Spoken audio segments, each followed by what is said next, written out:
Operation सिंदूर ने यह भी दिखाया कि हमारे स्वदेशी हथियार कितने एडवांस और हाईटेक है।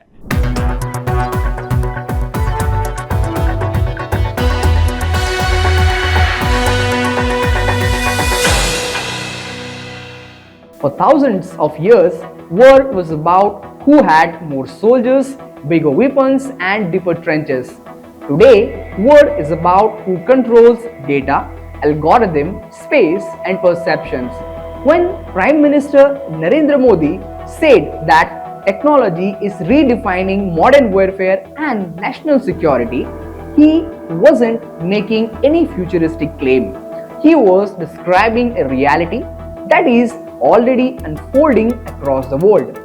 Because the most powerful weapons today are not always visible, they are embedded in codes, satellites, networks, and narratives.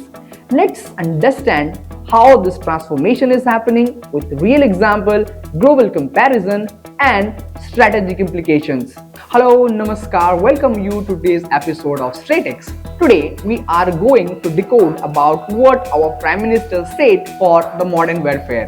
अब युद्ध सिर्फ सीमा पर टैंक, बंदूक और गोलों तक सीमित नहीं रहा है। Let me talk about cyber warfare, when nations are attacked without crossing borders.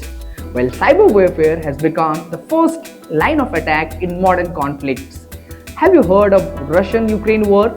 Well, before the missiles were fired, Ukraine faced a massive cyber attack targeting banks, telecom networks, and government websites.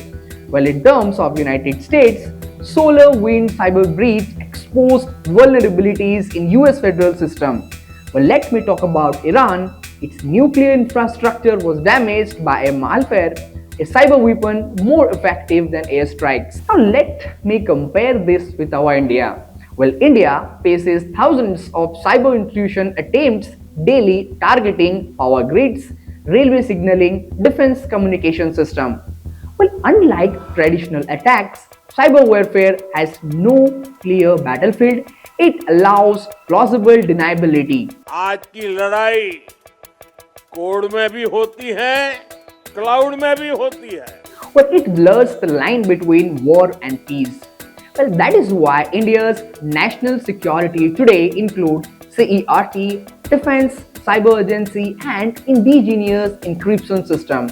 Well, in 21st century, a firewall is critical as fortress. Well, let me talk about the space warfare. Now, whoever controls the orbit now controls the Earth. The space is no longer neutral, it is militarized. In China, it conducted anti-satellite missile tests that operates military satellite constellations for civilians and missile tracking. While in terms of United States, they created a dedicated space force to treat space as an independent war-fighting domain. Let me talk about Russia. Now, Russia is developing satellite jamming and orbital disruption capabilities. Now, let me highlight about India's position.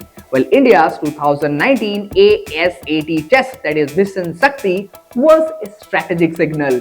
India will not be dependent on others for space security anymore. The space assets are now core to national defense. Now, let me highlight how the satellites guide. This satellite helps in precision strikes, it helps in drone operation, and it helps in real-time intelligence.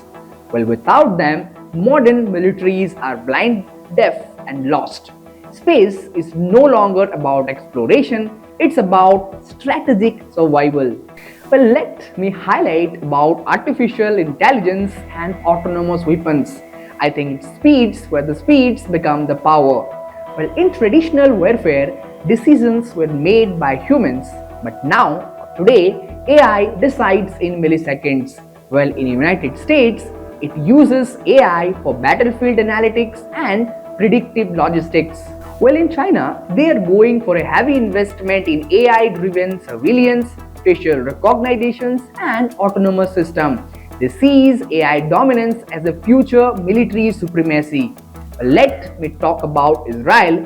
They deploys AI system to analyze threats and recommend strikes in real time. Well, India is integrating AI cautiously.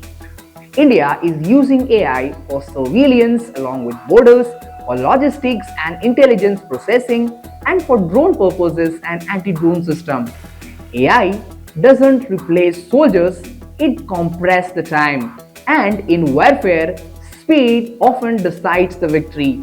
But this also raises ethical question: who is responsible when an algorithm makes a lethal mistake? Well, let me talk about drones and precision warfare. Fewer soldiers and more impact. Well, the Russia-Ukraine conflict proved one thing very clearly. Now, cheap drones can neutralize expensive military hardware. Well, drones can destroy tanks worth millions.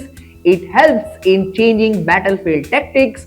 Surveillance drone reshaped artillery accuracy. Well, the countries like Turkey, Iran, China, USA, Russia have altered the balance of power through drones. Well, India is no longer behind. India's push for indigenous drones, anti-drone system and swarm technology reflects a shift from manpower heavy warfare to precision centric warfare. One thing can be clearer: modern warfares are no longer owned by numbers, they are owned by accuracy and adaptability. Well, let me discuss about information and psychological warfare where winning can be without fighting. Well, perhaps it can be most dangerous battlefield in human mind. Well, let me talk about global trends where election interference allegation in Western democracy, deepfake videos manipulating public opinion, social media campaign amplifying internal decision. China calls this a cognitive warfare. Russia practices information asymmetric warfare. Well, India faces similar challenge. Disinformation campaign, fake narratives during cities, attempts to weaken social cohesion. This is why national security now includes narrative control, digital literacy, strategic communications. While a divided society is easier to defeat than a united army. जो देश technology में पीछे हैं, वह economy में नहीं, security में भी कमजोर होते हैं. Well, PM Modi's remark captures the central truth of modern geopolitics. Wars are no longer fought only at borders.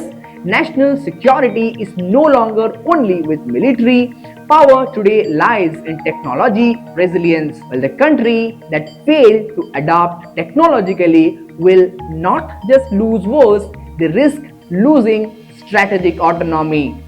Well, the future belongs to the nation that innovate faster than they fight, secure data as fiercely as territory, and understand that strongest defense today is technological preparedness.